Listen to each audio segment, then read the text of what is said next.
પછી તાળીનો ગડગડાટ કરજો. જય જોહાર, જય જોહાર. ખરું લાંબા આ રાજગઢની ભૂમિ વર્ષોથી તપતી હતી અને આ મુસ્લિમ બિરાદરને લાગણી થઈ કે મારા ખેતરમાં પાક નથી લેવો, પણ મારા ભાઈઓને, મારા આદિવાસી ભાઈઓને હું બેસવા માટે જગ્યા આપીશ વિના મૂલ્યે. એવા હનીફભાઈનું સન્માન ડોક્ટર જયરામ સહયોગ હોસ્પિટલ અને આદિવાસી સંઘર્ષ સમિતિ કરી રહી છે. જય જોહાર. હવે હું ઓવેશભાઈને વિનંતી કરીશ કે તેઓ મુસ્લિમ યુવાન છે, ગોધરાના છે, સમગ્ર પંચમહાલના મુસ્લિમ સમાજ વતી તેઓ યુવાનોને રાહબર એવા ઓવેશભાઈ કદદાર.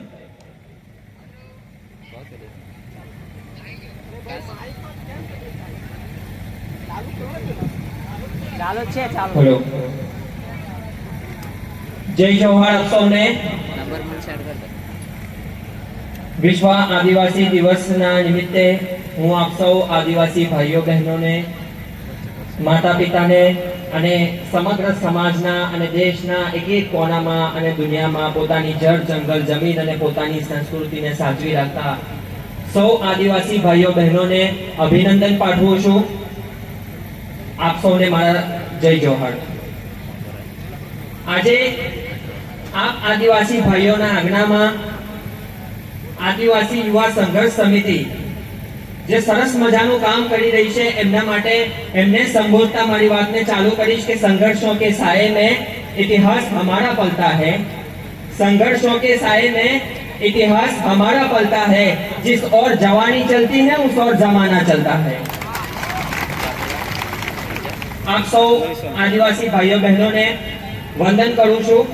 એવું કહેવાય છે કે આદિવાસી સમાજ એટલે કે એ સમાજ જે પોતાની સંસ્કૃતિને સાચવી રાખી છે.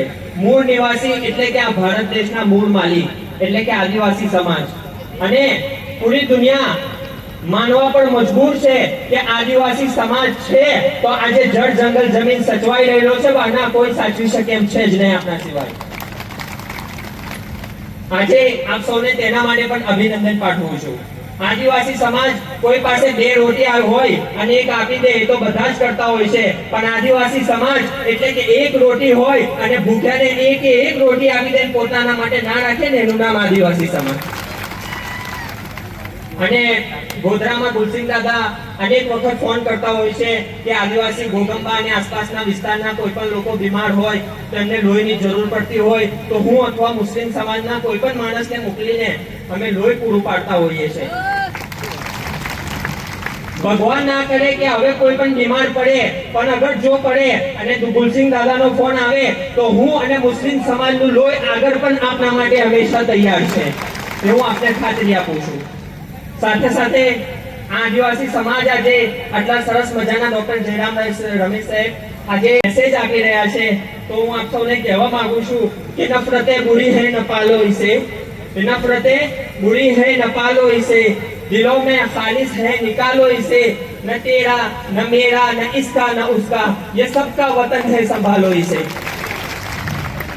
વધારે ના બોલતા આપ સૌને હજુ એક વાત કહીને જઈશ કે અત્યારે જ્યાં જોઈએ ત્યાં હિન્દુ મુસ્લિમ એકબીજાને તોડવાની અને પાડવાની જ્યારે વાત ચાલતી હોય ત્યારે આદિવાસી સમાજ હંમેશાથી એકતાનો પ્રચાર કરતો આવ્યો છે અને અખંડતાનો અને ભાઈચારાનો પ્રચાર કરતો આવ્યો છે. ત્યારે હું આપને કહું છું કે જ્યાં પણ હિન્દુ મુસ્લિમ શીખ ઈસાઈ જ્યાં પણ તકલીફમાં હોય તો હું અને આપણે આદિવાસી ભાઈઓ આજે સ્ટેજ પરથી સંકલ્પ લઈએ છીએ કે આપણે બધાને ઇન્સાનિયતના નાતે મદદ કરીશું અને આપણે સંદેશ આપીશું કે ये दुनिया नफरतों के आखिरी स्टेज पर है, इलाज इसका मोहब्बत के सिवा कुछ भी नहीं. આપ સૌને ફરી એકવાર વિશ્વ આદિવાસી દિવસની ખૂબ ખૂબ શુભેચ્છાઓ પાઠવું છું. અને જ્યાં પણ મુસ્લિમ સમાજની જેમ હનીફભાઈ જગ્યા આપી અને જેવી રીતે પણ અમારી મદદની જરૂર પડશે ત્યાં અમે હાજર રહીશું. અને જ્યાં પણ અમને યાદ કરશો ડોક્ટર જયરામ સાહેબ, હું તો આપને એક વિનંતી કરું છું કે આવતા વખતે આદિવાસીઓના બરાબરમાં જ મુસ્લિમ સમાજ અહીંયા ટોપી પહેરીને બેસવી જોઈએ.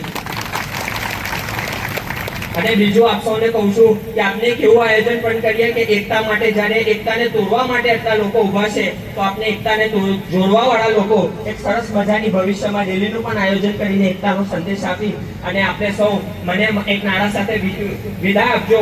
અને એવું લાગવું જોઈએ કે ડોક્ટર જયરામ અહીંયા આવે એના કરતા પણ જોરથી નારા લાગવા જોઈએ કે મારી વિદાય કે મુસ્લિમ સમાજનો દીકરો અમારા ભાઈઓના ત્યાં આવ્યો છે તો મારામાં તો હકીકતથી જોરદાર કાર્ય કરવું જોઈએ.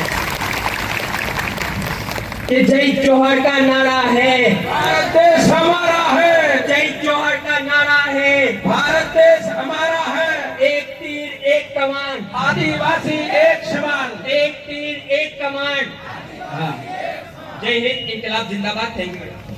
એક મિનિટ પરેશભાઈ સમાજમાંથી એમણે બીજા ઘણો કાર્યક્રમ છે એ આવવાના છે પણ તે પહેલા અર્ચનાબેન અનિલભાઈ વર્ષ